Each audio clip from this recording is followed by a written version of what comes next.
Vamos lá então, pessoal, dando início à unidade 2 do curso. Essa unidade vai ser distribuída em duas subunidades, ou dois conteúdos, que são bastante importantes, que é distribuições de frequência e representação gráfica, tá ok? Nós vamos também dividi-los em algumas videoaulas, tá ok? A primeira coisa que a gente tem que discutir aqui é distribuição de frequências. O que são distribuição de frequências? Quando nós temos informações, quando nós temos levantamento estatístico das informações, quando nós temos pesquisa, a gente obtém aquilo que nós chamamos de dados. O objetivo nosso é sair dos dados e chegar aonde? Chegar nas informações, correto? Bem, como é que nós vamos traçar esse caminho? Como é que nós vamos sair dos dados e chegar nas informações? Como é que nós vamos organizar isso? Tá ok? Para poder organizar isso, para poder pensar nisso, então nós temos dados brutos, que são dados que não têm nenhum tratamento, correto? E a partir daí nós vamos começar a tratá-los, vamos começar a organizá-los. Como é que nós vamos organizá-los? A primeira organização que nós podemos fazer é o chamado rol. O que é o rol? É classificar os nossos dados de forma crescente ou decrescente. Por exemplo, nós tínhamos aquela tabela, que era o percentual dos trabalhadores que contribuem com o INSS, em 20 cidades, certo? De uma determinada região do país. Então, aquilo lá estava em percentual e não estava ordenado. Se vocês olharem aqui, isso aqui não estava ordenado. Esses valores estavam bastante desordenados, certo? Quando você calcula o rol, você calcula do menor valor para o maior valor. Ou vice-versa, você poderia fazer do maior para o menor também. Você pode ordená-los ou classificá-los crescente ou decrescentemente. Imediatamente já vem uma outra informação, que é a amplitude. Como é que você calcula a amplitude? Como é que você chega nesse 19% aqui? Você vai pegar o maior valor, 60, menos o menor valor, 41. Ou seja, você chega em 19, tá ok? Isso você define a amplitude dos seus dados. Feito isso, a gente vai então discutir agora a distribuição de frequência de uma variável quantitativa e contínua, tá ok? Variável quantitativa e contínua.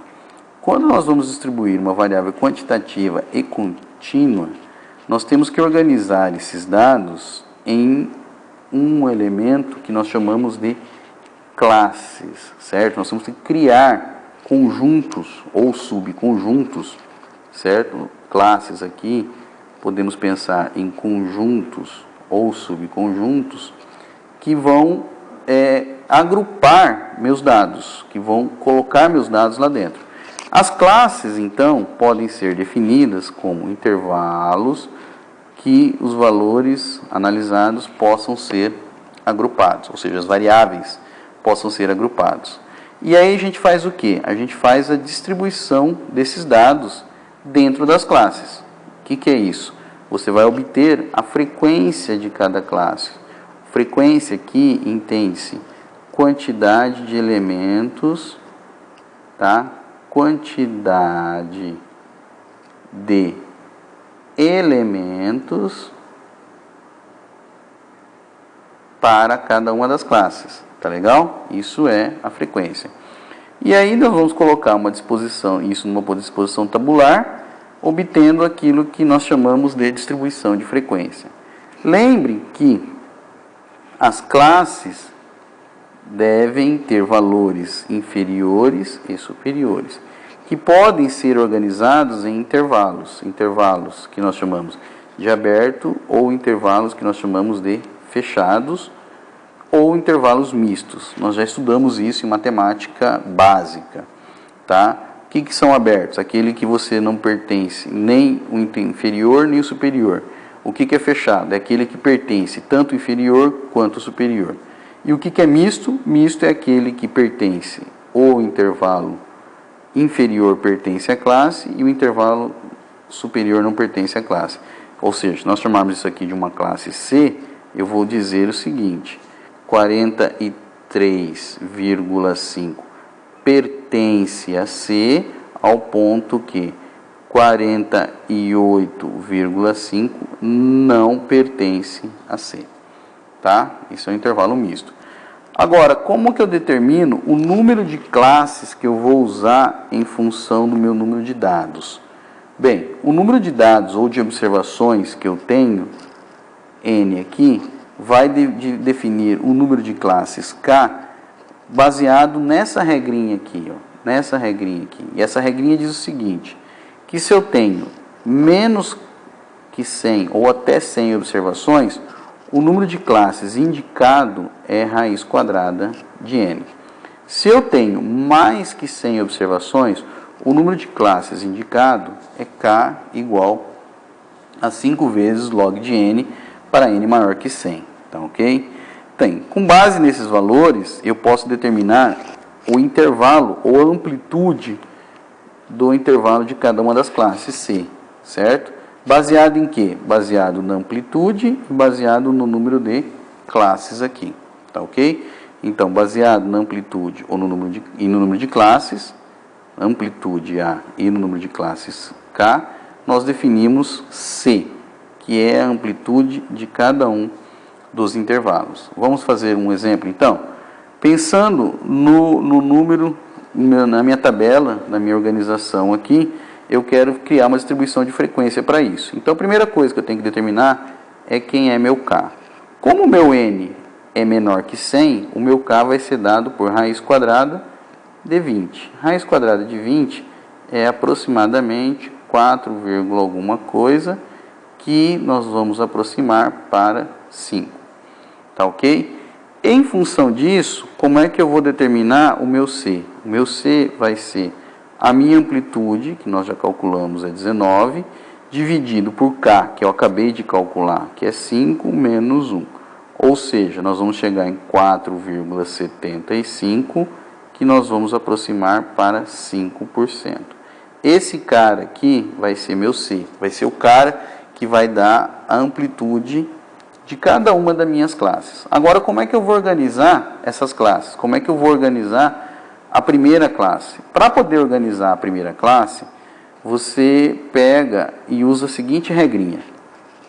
O limite inferior da primeira classe, você pega o menor valor da classe, nesse caso nós temos 41%, menos a amplitude da minha classe, nesse caso nós temos 5%, e divide por 2, ou seja, 41 menos 2,5 vai dar 38,5.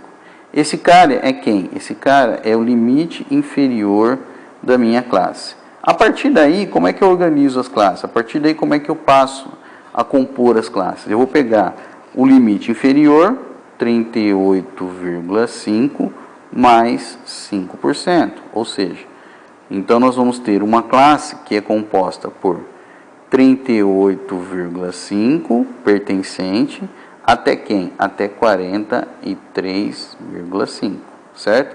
Essa é a primeira classe. E assim nós vamos criando as outras classes da minha distribuição, ok? Feito isso, feitas as classes, colocando as classes, cada uma do jeito que nós tínhamos colocado, ou seja, pode ver que cada uma delas tem 5% de diferença, nós vamos lá na tabela e vamos contar quantos elementos aparecem dentro dessa classe aqui. Então, nessa classe aqui aparece 3 elementos. Ou seja, quantos números aparecem entre 43,5 e 48,5? Aparece 4 elementos. E assim sucessivamente até chegarmos no número de observações.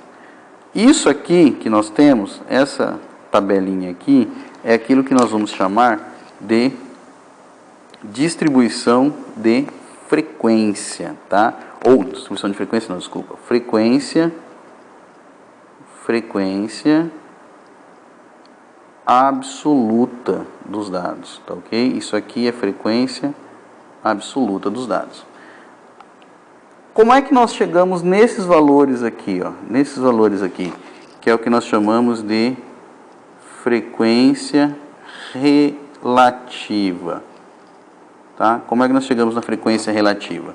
A frequência relativa é calculado segundo essa formulazinha aqui, ó. Essa formulazinha aqui, tá ok? E o que essa formulazinha diz? Ela diz para você pegar a frequência de cada uma das classes, isso aqui é a frequência de cada uma das classes, é a frequência da classe, certo?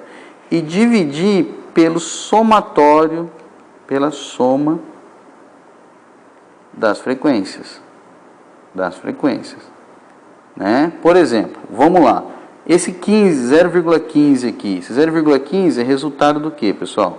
Esse 0,15 é resultado, qual é a frequência da sala, da classe? A frequência da classe é 3. Qual é a soma? Qual é a soma? A soma é 20. E assim nós vamos fazendo de todo mundo, né? Por exemplo, o 0,10 é que é frequência da classe. Qual é a frequência da classe? 2, certo? Dividido pela soma. Qual é a soma? 20. Então nós temos aquilo que nós chamamos de frequência relativa, tá ok? Depois disso, nós temos também a chamada frequência acumulada. Vamos partir dessa tabela de frequência normal aqui. Isso aqui é uma frequência. Isso aqui é a tabela de frequência normal, tá ok? Frequência do jeito que nós estamos acostumados. Frequência do jeito que nós estamos acostumados. Frequência. Bem, feito isso, eu quero saber o seguinte agora.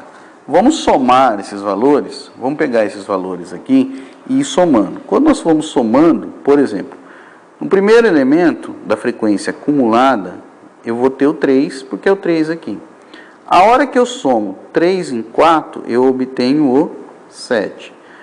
A hora que eu obtenho 7, aqui já tinha 7, certo? A hora que eu tenho 7 mais 7, eu vou obter 14. Então, nós temos 14. 14 com 4, eu vou ter 18. 14 com 4, eu tenho 18, certo? 18 com 2, eu vou obter 20. Então, nós temos 20 aqui. Isso aqui é frequência acumulada absoluta. Certo? São valores absolutos. Agora, eu também posso ter frequência acumulado relativa. Como é que eu vou fazer a frequência acumulado relativa?